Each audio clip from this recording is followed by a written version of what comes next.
बोलिए सतगुरु रविदास महाराज की जय। स्वामी ज्ञान भिक्षुक जी महाराज की जय। सतगुरु समनदास महाराज की जय। बाबा साहब की जय। चबरवंश में जन्मे सभी आदि धर्म गुरुओं की सदा ही जय। आदरणीय गुरु प्रेमियों, मैं जगाधरी वृक्षाप के पास फरकपुर सतगुरु समनदास ध्यान योग आश्रम में हूँ और यहाँ 20 मई को वार्षिक संत समागम मनाया जाता है और ये 25वां संत समागम मनाया गया।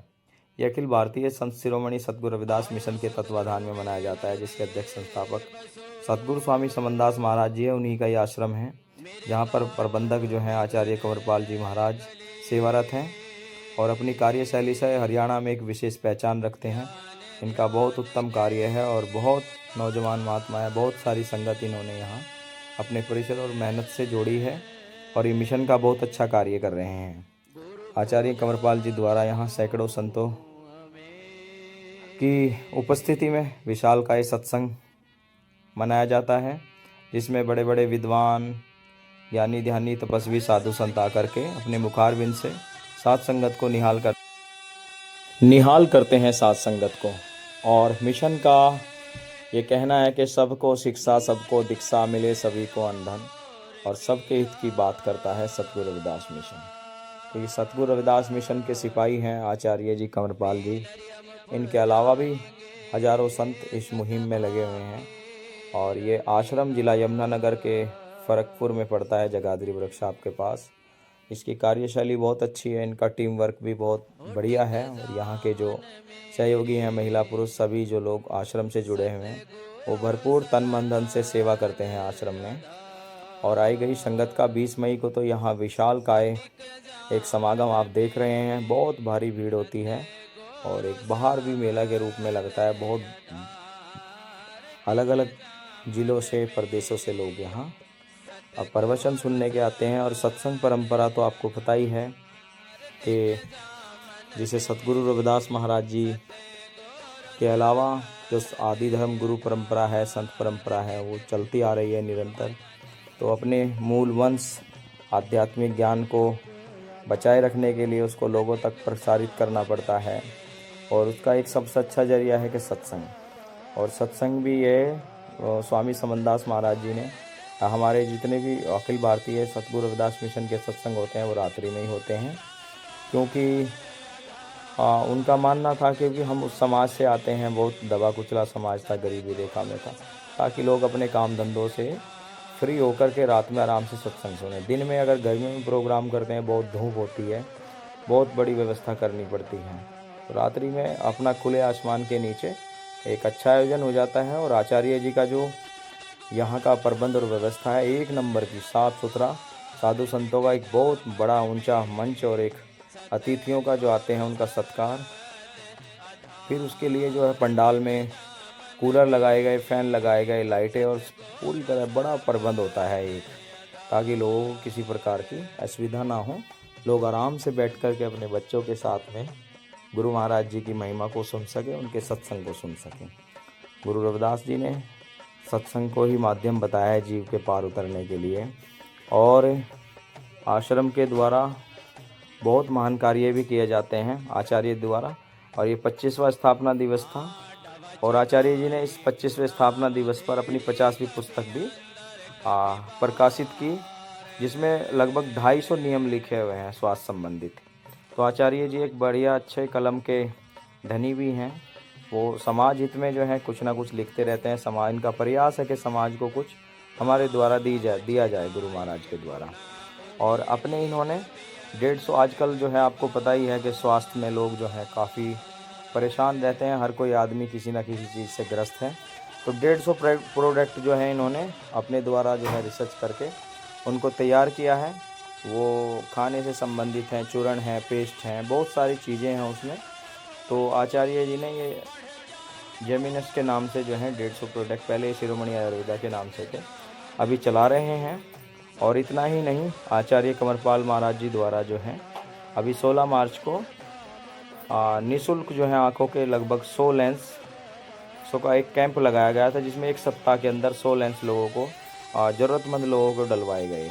ये आश्रम की तरफ से ये सब सुविधा होती है, क्योंकि यहाँ जनमानस के लिए ही, क्योंकि बहुत सारे लोग जो हैं अच्छे लोग होते हैं, दानी गुणी, और जो जिनको समाज से प्यार होता है वो लोग अपनी अपनी तरफ से आर्थिक रूप से सहयोग करके ये इस तरह के कैंप लगवाते हैं, क्योंकि समाज ही दे रहा है, समाज में ही वो चीज़ें बरताई जा रही हैं। तो अच्छी बात है कि अपनी ज़रूरत के अनुसार जो है लोगों का भी काम हो जाए, अपना भलाई का काम भी करना चाहिए लोगों को।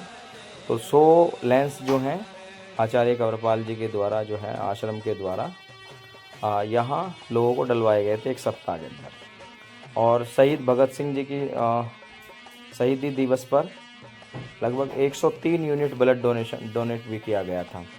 103 यूनिट लोगों ने अपनी तरफ से दान की थी। तो बड़े अच्छे कार्य कर रहे हैं, और नौजवानों के प्रति भी बड़ी प्रेरणा है कि उनको गाइड करते हैं। हरियाणा में एक बड़ा इनका जनाधार है, बहुत अच्छे संत हैं, और समाज में अच्छी कार्यशैली से ही लोगों की पहचान होती है। और लगभग आचार्य जी के पास चार के करीब कंप्यूटर हैं, जहाँ जो है बच्चों को बेसिक और जो है ग्राफिक्स वगैरह भी सिखाई जाती है। इनके द्वारा लेटर पैड भी इशू किया जाता है, जिसके द्वारा लोग अपने आर्थिक रूप से भी कहीं ना कहीं 2 पैसे के रोजगार के लिए भी खड़े हो जाते हैं। तो इस तरह से जो है युवाओं को, जो पढ़ने लिखने वाले बच्चे हैं, उनको भी एक कैडर के रूप में जो है आचार्य जी बढ़िया अच्छे से गाइड करते हैं, उनको प्रशिक्षण देते हैं। तो ऐसे संतों की हमें संगत करनी चाहिए। हमारे नौजवानों को ठेकों पे, शराबों की दुकान पे, नशीली इत्यादि इधर उधर चौकड़ीबाजी से बच करके, कुसंगति से बच करके साधु संतों की संगत करनी चाहिए। गुरु रविदास जी ने भी अपनी वाणी में कहा है कि जो जन दुष्ट कुमार्गी नहीं बैठे हो तिन पास, जो जन संत सुमार्गी तिन पाए लगो रविदास। देखो छोटा सा बच्चा है, महाराज जी को माला डाल करके स्वागत किया। तो गुरु रविदास ने कहा है कि जो जन दुष्ट कुमार्गी नहीं बैठे हो उन पास, और जो जन संत सुमार्गी तिन पाए लगो रविदास। तो वो कह रहे हैं गुरुजी के कभी गलत लोगों की संगत वास्तव में नहीं करनी चाहिए, नहीं तो हम भी गलत ही हो जाते हैं। तो हमें सच्चे संतों साधुओं की संगत करनी चाहिए, उससे हमारा जीवन उज्जवल भविष्य होता है। तो इनके पास आकर के बहुत सारे हजारों युवा जो हैं कामयाब हुए हैं। वो क्योंकि संत तो वही ज्ञान बांटता है, आदमी को बुरे विकारों से बचाता है। उनका उपदेश गुरु का उपदेश ही होता है, क्योंकि देहदारी गुरु की भी इंसान को आवश्यकता होती है। अभी सतगुरु रविदास महाराज जी हमको कैसे मिले, उनको हम केवल महसूस कर सकते हैं उनके ज्ञान को, लेकिन उनको जानने के लिए हमें देहधारी गुरु की आवश्यकता होती है। इसीलिए लोग जो हैं देहधारी गुरु की संगत में जाते हैं। वो उनके अनुभव अभ्यास से उनसे वार्तालाप करके पता चल जाता है कि इसकी कितनी योग्यता है। तो आचार्य कंवरपाल जी जो हैं एक महान विद्वान, पढ़े लिखे संत हैं, जो समाज के लिए एक बेहतरी कुछ प्रयास करने का काम कर रहे हैं, और इनके प्रयासों से बहुत बड़ा समाज में बदलाव भी आ रहा है। लोग भारी आस्था रखते हैं, और इनके पास जो है एक सेवादारों का भी पूरी मंडली है। सैकड़ों सेवादार यहाँ सेवा करते हैं, और आचार्य जी सबका सत्कार सम्मान भी करते हैं। बहुत लोग इनसे भाव करते हैं, और कोई जोड़ा घर में सेवा करता है, कोई पार्किंग पर, कोई खाना खिलाने पर, कोई इनको तो पता भी नहीं कहाँ क्या चल रहा है, क्या हो रहा है। इतनी अच्छी सुचारू व्यवस्था, इतना सत्कार सम्मान, नौजवान यहाँ सेवा करके जो है पुण्य कमाते हैं। तो सभी मैं ये कहना चाहूँगा भाई सभी नौजवानों को कि अपने गुरु घरों में, मंदिरों में जा करके आप लोग थोड़ा सेवा करें। ये आचार्य जी कंवरपाल जी द्वारा जो है 50 पुस्तकें लिखी गई, 50वीं इस बार प्रकाशित हुई है। उन्होंने बहुत सारे अपने अनुभव से, अभ्यास से ये पुस्तकें लिखी हैं। देखो मीराबाई के पद, इच्छा शक्ति, दो बहनें, संत कौन, पंचामृत।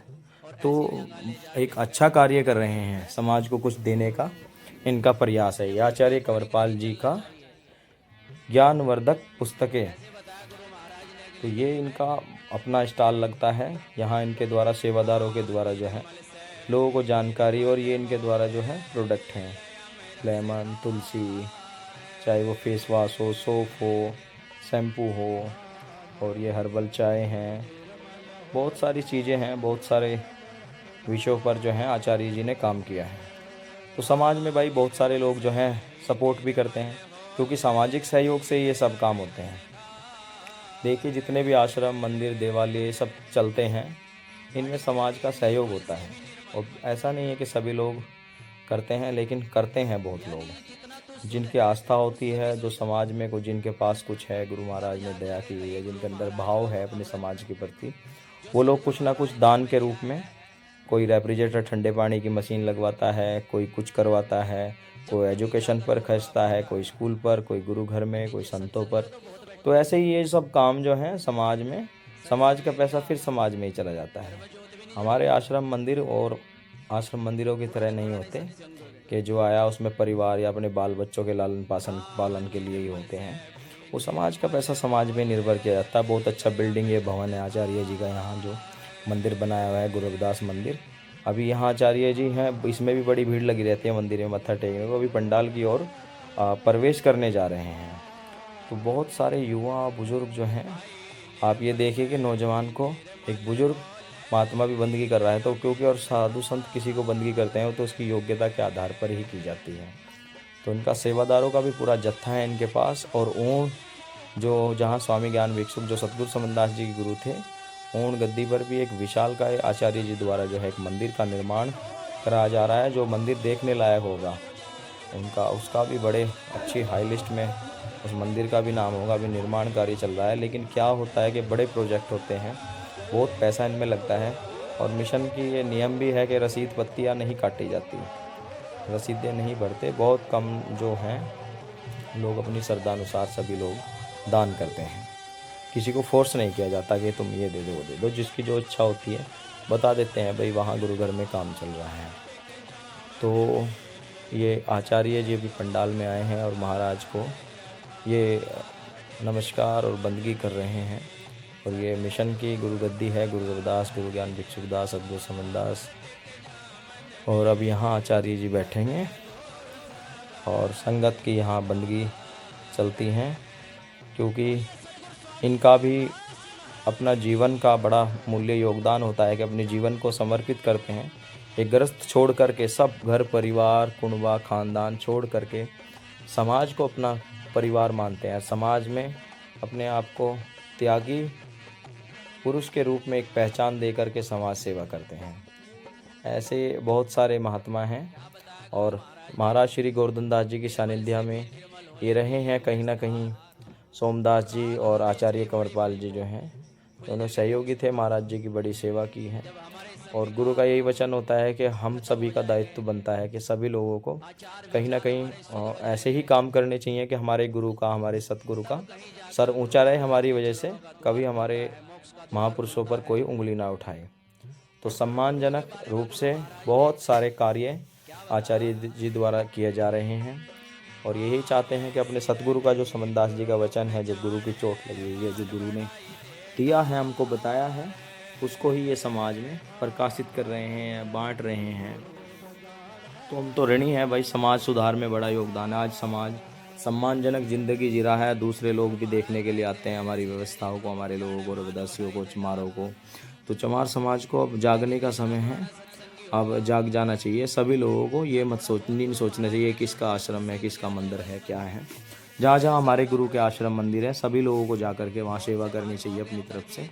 और अपने सिद्धे में से भी, भोजन में से भी, मतलब अन्न में से भी अन्नदान भी करना चाहिए, धन भी दान करना चाहिए, स्वास्थ्य तन की सेवा भी करनी चाहिए।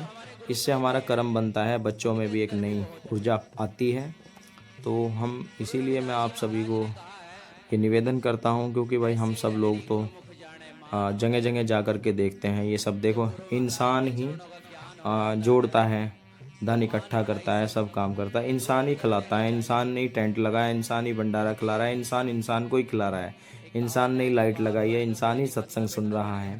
तो ये सब मानव पूजा ये गुरु महाराज ने सर्वोपरि बताई है। गुरु रविदास कहते हैं, वन खोजै पिया ना मिले, वन में प्रीतम नाही, रविदास पीव है बस रहो मानव प्रेम में माही। तो ये मानव सेवा कर रहा है, योग्यता के आधार पर उसको सम्मान मिल रहा है। तो जितना ये भेग है, भेगधारी हो या ना हो, जितने सम्मानजनक हमारे संत महापुरुष हैं, वो सभी जो हैं पूजनीय हैं। और देखो, समाज के बीच रात को जागते हैं, इसीलिए हमारे साधु संत ज़्यादातर उनका स्वास्थ्य जो है गड़बड़ रहता है, क्योंकि पूरी रात बैठना, 12-12 घंटे का पूरी रात का सत्संग होता है। ऐसा नहीं कि 1-2 घंटा बैठे और चल दिए, पूरी रात जमकर सत्संग चलता है। बड़े बड़े विद्वान वक्ता अपनी भजन वाणियों से, गुरु महिमा से संगत को निहाल करते हैं। और यहाँ वो चीज़ें सुनने को मिलती हैं जो किताबों में भी नहीं होती, क्योंकि ये रूहानी ज्ञान और आध्यात्मिक ज्ञान होता है। और ये सतनाम का उच्चारण हमारे सतगुरु रविदास महाराज ने हमें दिया है, क्योंकि जितने धर्म ग्रंथ हैं सब अपने अपने अनुसार, जितने महापुरुष हैं सब ने सबको कुछ ना कुछ दिया है। वही उनकी, जैसे अल्लाह है, अल्लाह वाले अल्लाह अकबर बोलते हैं, सलाम वालेकुम बोलते हैं। सिख जो हैं वाहिगुरु बोलते हैं, सतनाम वाहिगुरु बोलते हैं। कबीरपंथी भी सतनाम सतसाहिब बोलते हैं। तो ये सतनाम आया कहाँ से, ये भी सोचने की चीज़ है। ये गुरु रविदास ने हमें दिया है। राम वाले राम राम करते हैं, कृष्ण वाले जय श्री कृष्ण करते हैं। ऐसे ही हमें भी सब लोगों को सतनाम बोलना चाहिए। ये सतनाम सतगुरु रविदास महाराज जी का दिया हुआ है। और आप यहाँ इस मिशन में जब भी सुनेंगे तो जब कोई सामने वाला बोलता है सतनाम, तो हम बोलेंगे उसको सतगुरु। तो सतनाम सतगुरु ये अलग है। और गुरु समनदास महाराज जी ने सारा जीवन टेंट के नीचे बिताया, तभी उनके करोड़ों अनुयायी हैं, उनको फॉलो करते हैं लोग, उनकी विचारधारा को मानते हैं। क्योंकि उनका जो प्रचार प्रसार था वो बहुत महत्वपूर्ण था, बहुत लाभदायक था। वो एक बड़े सिद्ध पुरुष थे और महापुरुषों का आगमन जो है 100-200 साल में इस जीव को मिलते हैं। तो बड़ा परम सौभाग्य है हम सब लोगों को ऐसे गुरु मिले जिन्होंने मानव जीवन को परिवर्तित किया। और मिशन के सख्त नियम है। इस मिशन में जो जुड़ता है, गुरु महाराज जी की शरणागत जो आता है, उसको मगपान और ये शराब नशीली वस्तुओं से दूर रहना पड़ता है और गुरु महाराज की गद्दी लगानी पड़ती है, वाया नंबर से दूर रहना पड़ता है। तो आचार्य जी भी या और इनके साथ में जितने भी संत हैं मिशन के, वो सभी लोग जो हैं सभी शपथ एक ही तरह से दी जाती है और उसमें एक ही नियम है। और जो संस्कार विधि है वो गुरु रविदास चालीसा है, जैसे शादी विवाह करते हैं या और भी संस्कार करते हैं, सोहम संध्या गायत्री और गुरु रविदास चालीसा, सतगुरु समनदास चालीसा, इस तरह से उनको पढ़ते हैं, उनके हिसाब से ही संस्कार करते हैं। और ये जब सत्संग शुरू होता है उससे पहले ही गुरु पूजा दी जाती है। राहुल दास जी हैं, आचार्य जी के साथ रहते हैं, बहुत अच्छे प्रचारी हैं, बहुत अच्छे गायक हैं और उनकी वाणी में बड़ा राग है। ये महाराज श्री गोवर्धन दास जी के शिष्य रहे हैं। इन्होंने भी बड़ी सेवा की है। अभी यहाँ सेवा दे रहे हैं जगाधरी में आचार्य जी के साथ में, तो गुरु पूजा लेकर के जा रहे हैं। और ये गुरु पूजा में गुरु महाराज की महिमा का, मीरा जी की वाणियों का बखान करते हुए जाते। और ये देखिए बहुत शांति के साथ में लोग भोज कर रहे हैं बैठ कर के, कोई अबड़ दबड़ नहीं, कोई खिंडा खिंडाई नहीं, कोई परेशानी नहीं। सब चीज़ जो है नियमानुसार संवैधानिक तौर तरीके से शांति प्रिय रूप से जो सत्संग की मर्यादा गरिमा होती है उसके अनुसार, क्योंकि सेवादार उनको हर वो चीज़ वहीं उपलब्ध करा रहे हैं जो होना चाहिए। जिस प्रकार से लंगर भंडारा चलना चाहिए उसी प्रकार से ये सब चल रहा है। तो वही गुरु महाराज जी से हम लोगों को जुड़ना चाहिए, उनकी वाणियों से, उनके वचनों बहुत अच्छी बात ये भी लगती है कि हमारे बहुत सारे लोग ऐसे हैं जो इंडिया की धरती से विदेशों में जिन्होंने प्रवेश किया और वो अच्छे खासे वहाँ मेहनत की, काम किया, लेकिन वो फिर भी वहाँ जा कर के भी अपनी मातृभूमि से, भारत भूमि से और अपने सतगुरु रविदास से प्रेम प्यार करते हैं। और उनका भारत में बड़ा योगदान है अपने गुरु रविदास कम्युनिटी के। एक प्रकाश सिंह गिंडे जी हैं, यूके में रहते हैं, उनका भी यहाँ भारत के लोगों के प्रति बड़ा प्रेम है, स्नेह है, समय समय पर वो सेवाएं देते रहे हैं। और एक हार्डी सिंह जी हैं, सुदेश कुमार जी हैं यूके से, नरेंद्र पाल जी हैं यूके से, बलविंदर महिमी जी हैं यूएसए से, देवराम जी नरवक्त जी हैं यूएसए से, नरेंद्र पाल जी हैं जलंधर वाले। तो ऐसे बहुत सारे लोग हैं जिन्हें मैं जानता हूं जिनका भारत की धरती से और सतगुरु रविदास महाराज जी से बड़ा प्रेम है। और एक राज भाई हैं, कनाडा में रहते हैं, उनका भी समाज के प्रति बड़ा योगदान है। और ये लोग जो हैं बहुत प्रयास करते हैं कि यहाँ हमारा समाज बेहतर हो और लोग अपने गुरु महाराज के प्रति जो है जागरूक हों। वो बहुत समय हो गया है इधर उधर हमारे लोगों को भटकते हुए, उनका प्रयास है कि समाज अब तरक्की करे, अपने गुरु का नाम लेकर के आगे बढ़े। और गुरु के बिना कोई और रास्ता नहीं है हमारी तरक्की का। तो इसलिए हम सभी लोगों को अपने गुरु महाराज जी के श्री चरणों से जुड़ना चाहिए। वो लोग अपनी तरक्की के राज बताते हैं कि कहीं ना कहीं गुरु महाराज जी की असीम कृपा और दया है कि उन लोगों ने वहाँ मेहनत करके आगे बढ़े हैं। तो भाई मेहनत करने वालों की कभी हार नहीं होती। और वो लोग यहाँ वहाँ प्रेरणा है यहाँ के इंडिया के लोगों के लिए। यहाँ भी बहुत संपन्नता है, बहुत अच्छे लोग हैं, मजबूत हैं, लेकिन उनका थोड़ा थोड़ा सहयोग समाज के प्रति भी रहना चाहिए। वहाँ विदेश में रहने के बावजूद भी लोग यहाँ समाज सुधार में अपना सहयोग देते हैं, अपना समय समय पर योगदान देते रहते हैं। तो भाई एक सुदेश कुमार जी हैं, बहुत वृद्ध हैं, उनका भी भारत के लोगों से बड़ा प्रेम है, गुरु महाराज जी के लोगों से बड़ा प्रेम है। वो भी समाज में बड़ा सहयोग करते हैं। तो मैं बहुत सारे लोगों को जानता हूँ जो समय समय पर अपनी सेवाएं प्रदान करते रहते हैं समाज सुधार के रूप में, या सामाजिक ज़रूरतों में जब कहीं ऐसा लगता है कि किसी को किसी प्रकार की कहीं आवश्यकता चल रही है तो उनको पूरा करने का काम करते हैं।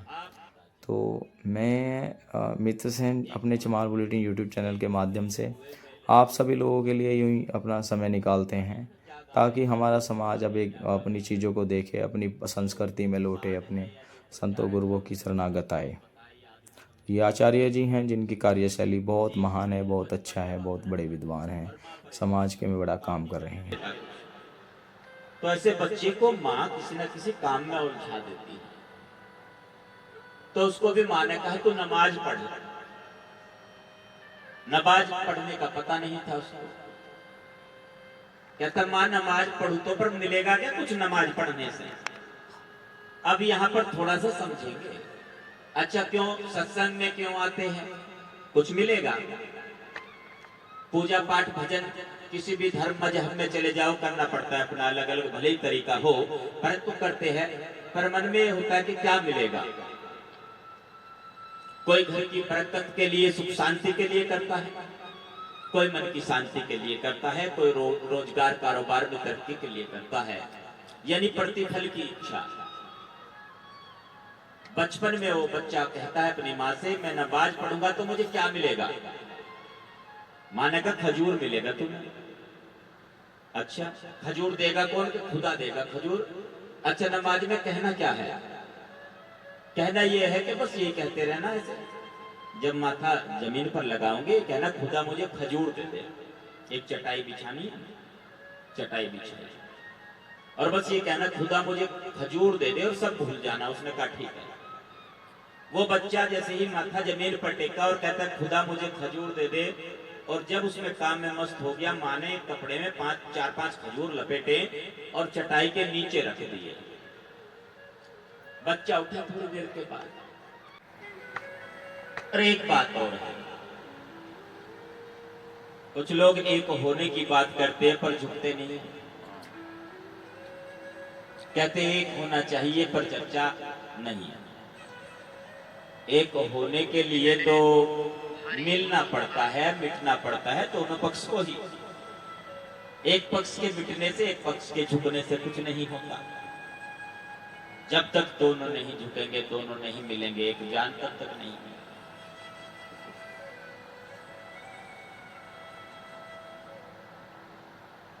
बाहर से दिखावा न करें। कितना